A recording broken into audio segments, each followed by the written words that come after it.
Chobou, Bonjour madame.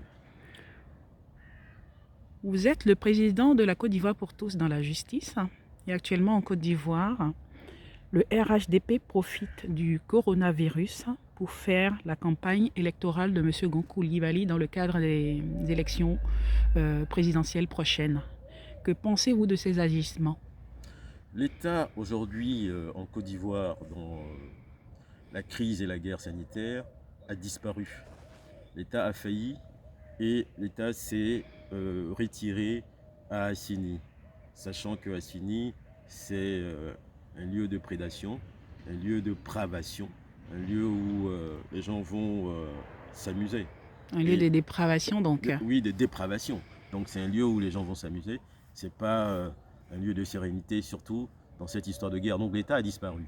Et malheureusement, on constate des agissements qui, qui sont indignes des autorités actuelles de la Côte d'Ivoire. Notamment, on se rend compte que dans cette crise sanitaire, M. Gonk Libali fait sa campagne électorale en partant au domicile des Ivoiriens pour donner des kits. Et ils attendent une réponse des familles pour que les familles leur disent merci, pratiquement en les humiliant. Et donc, les Ivoiriens commencent à se rendre compte qu'ils sont en prison, dans une prison à ciel ouvert. Ça fait une prison à ciel ouvert depuis longtemps que je dis ça, depuis longtemps que je demande aux Ivoiriens d'ouvrir les yeux, de se tenir prêts pour sortir de cette prison dans laquelle ils sont. Ils voient aujourd'hui que leur autorité les affame. On dit aux Ivoiriens de rester à la maison en quarantaine, mais ils n'ont rien à manger. On s'aperçoit qu'il y a des vidéos qui sortent de partout qui réclament à manger, et on réclame même à manger aux sportifs. Parce qu'on ne peut plus se référer aux autorités, donc on se réfère aux sportifs, pensant que les sportifs pourront venir secourir leurs frères en détresse et à faire qu'ils sont dans la faim, puisque l'État a failli. Donc encore une fois, nous sommes dans un État qui ne tient pas compte des Ivoiriens. L'État s'en fout complètement des Ivoiriens et il s'occupe que de ses affaires. C'est des affairistes. Ils passent leur temps à faire les affaires. Là, ils commencent à donner des chiffres du coronavirus parce que des subventions ont été prévues pour pouvoir venir en aide aux États qui déclareraient plus de morts. On est dans un jeu vraiment très macabre. Je pense qu'il y a certains pays africains qui ont eu le courage de sortir de leur budget des financements pour allouer à chaque famille de quoi vivre, ne serait-ce que des produits de première nécessité. Ce qui n'est pas le cas en Côte d'Ivoire, où tout le monde est vraiment dans la faim. Ça crie de partout. Des jeunes comme des personnes d'un certain âge, tout le monde crie, famine, parce que rien n'a été pris largement en amont, rien n'a été préparé pour que les gens euh, euh, puissent vivre dans cette situation qui est absolument difficile.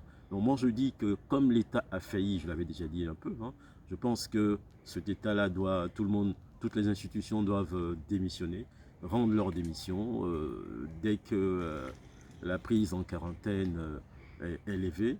Toutes ces institutions-là doivent partir, rendre démission et laisser la place aux institutions de transition qui, eux, vont organiser le pays, vont faire appel à toutes les intelligences de la Côte d'Ivoire et de l'Afrique pour faire en sorte que l'Afrique puisse repartir et faire revenir aussi tous nos frères qui sont à l'étranger, les réfugiés qui sont à l'extérieur, tous les Ivoiriens à l'extérieur doivent rentrer. Il faut aussi que, vu la situation, qu'on sursoit à l'enrôlement. Il faut arrêter cette comédie d'enrôlement dans une crise sanitaire où les gens sont en quarantaine. On ne peut pas faire des pièces d'identité dans un système de quarantaine. Donc il faut arrêter la comédie et repartir sur des bases saines. Donc reporter les élections et en profiter cette fois-ci pour assainir le système politique et donner confiance aux Ivoiriens et les Africains à travers eux pour qu'ils puissent repartir à nouveau. Là, on s'est rendu compte au niveau de la France que des décisions ont été prises pour venir en aide ici aux Français pour qu'ils puissent passer le cap de cette crise. Et dans la décision du président Macron, il a dit qu'il allait demander pour les pays africains qu'on annule la dette des pays africains. Ben, moi, je pense que si Macron veut vraiment, il a le souci de faire quelque chose pour les Africains, ce que je doute, la première des choses, c'est de rendre aux Africains tous leurs avoirs qui sont au Trésor français. De rendre aux Africains tout l'or africain qui dort au Trésor français.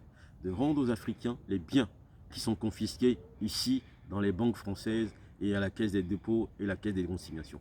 Voilà l'acte qu'il faut poser, mais ce n'est pas annulation des dettes. On retourne dans les années 70. En 70, on blaguait les Africains en leur disant que bon, on annule vos dettes. On sait pertinemment qu'aucune dette n'est réellement annulée, puisque c'est juste des jeux d'écriture. Et on sait aussi pertinemment que les pays européens vont faire marcher leur planche à billets. C'est-à-dire qu'ils vont fabriquer de l'argent pour répondre à leur pays. De l'autre côté, on se rend compte que les experts de la Banque mondiale et du Fonds monétaire international disent qu'il aura une pire récession en Afrique. C'est-à-dire que récession, c'est-à-dire que le ralentissement des activités économiques dans le pays. Mais je pense que ces experts, je dis même pas des experts, je sais même pas s'ils font de l'économie ou c'est des barbouzes économiques, je dirais. Mais regardez les pays qui sont le plus touchés en ce qui concerne le coronavirus. C'est l'Europe, c'est les États-Unis, c'est la Chine qui a été très touchée. Alors pourquoi ils ne prédisent pas une récession pour ces pays où toutes les machines économiques sont à l'arrêt? Les usines sont à l'arrêt, tous les cafés sont fermés, tous les petites et moyennes entreprises sont fermées, les gens sont confinés. Ça veut dire qu'aucune activité ne marche. Mais c'est ça la récession. Mais c'est pas en Afrique qu'il faut aller chercher une récession. Ou pour l'Afrique aujourd'hui, le coronavirus n'a pas le même impact qu'elle a aujourd'hui en Italie ou en Espagne. Donc je pense que si ces mercenaires économiques pourraient avoir quelque chose à dire, mais c'est sur l'Europe qu'il faut parler de récession. Parce que c'est ici où toute la machine est arrêtée. Et c'est d'ici aussi qu'est partie la possibilité de dire aux autorités africaines de mettre aussi en quarantaine les leurs, sans prendre des mesures d'accompagnement.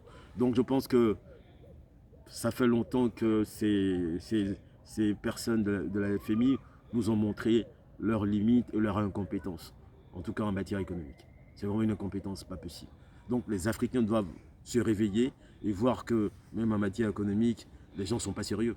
Ils ne sont pas du tout sérieux. Donc il faut que les Africains profitent de cette situation. Parce que c'est la situation qui va nous permettre de sortir complètement de la prison, de l'aliénation et aussi un peu de ce qu'on va dire de la débrouillardise. Il faut qu'aujourd'hui on fasse appel à nos talents. Les talents, nous regorgeons de talents. On a des talents dans tous les domaines. En économie, on a des talents en économie. On a des scientifiques, on a des femmes commerçantes qui sont vaillantes, mais dans tous les domaines.